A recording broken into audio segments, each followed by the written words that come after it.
Hi, everyone. Happy Sunday. I just wanted to hop on and talk about something that a lot of families don't talk about, and that is having a DPA or a durable power of attorney.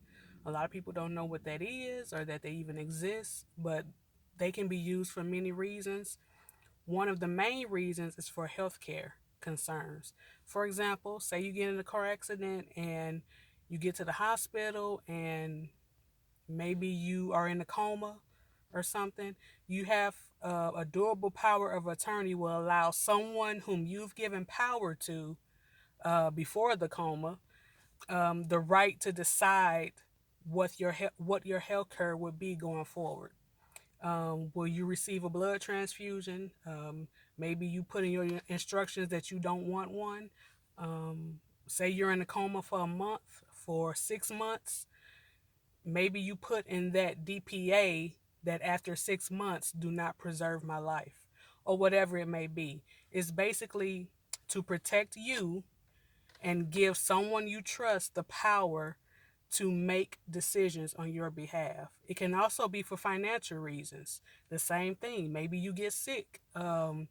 Maybe you are deemed incapable of making your own decisions. So someone else has the power to make decisions for you, and you don't want the court doing that or some stranger you don't know. You want someone you love and someone who loves you to make that decision on your behalf.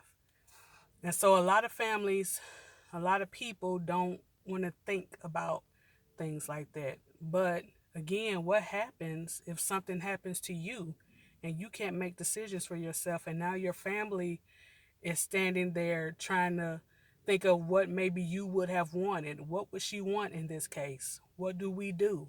But that durable power of attorney kind of takes a little bit of burden off of them, because then they know what you do want in the case that you can't speak up for yourself. It's very important to have, but for some reason, people just don't want to prepare for things like that. And then, like I said, it puts a burden on your family.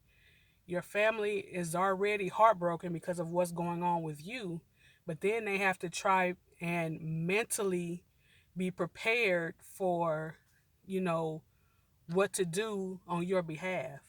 And so it's just a loving thing to do to prepare your family. It's the same thing like having a will and having an irrevocable will or whatever, something in place to say what happens with me, what happens with the house so my husband is protected, what happens to our vehicles, what happens to our bank accounts, all of those kind of things. Because you can pull out of your driveway today and something could happen. Something could happen. You may not make it back home, and people don't want to think about that, but that's just the reality. People live and die every day. People get sick every day. People have car accidents every day.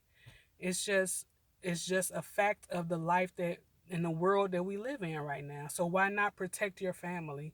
I talk a lot about protecting your property, like having a trust, having a will, having a beneficiary deed. All those things will protect your property, and make sure it stays in your family. Make sure that your family get it and the court doesn't decide who gets it, or it's not taken for taxes or whatever it may be. That is passed down to your children, your grandchildren. It stays in the family. It stays with your spouse so they have a roof over their head. Those are things that people just don't think about, but we should think about, and we should protect those who are left behind if in case something happens to us. So that's just something I want to get on and share. I'm a big advocate of those things, and some people think it's morbid to think about. I don't think so at all. I want to protect my husband in case something happens to me. That's the bottom line. I want to make sure he can stay in our home. I want to make sure he has money in the bank account. I mean, that's just protecting him, and he does the same for me. And so it's very important to put those things in place so that when something happens, our family is protected. That's all it's about. It's not about people being in my business and all of that. It's protecting your family and yourself too. So you have someone who loves you speaking on your behalf if you can't do it for yourself. Another, no, a good resource for that, of course, if you can afford it, go talk to a lawyer, an estate lawyer, get those things in place. A lot of people can't afford it. So you can use websites like rocketlawyer.com. I love that.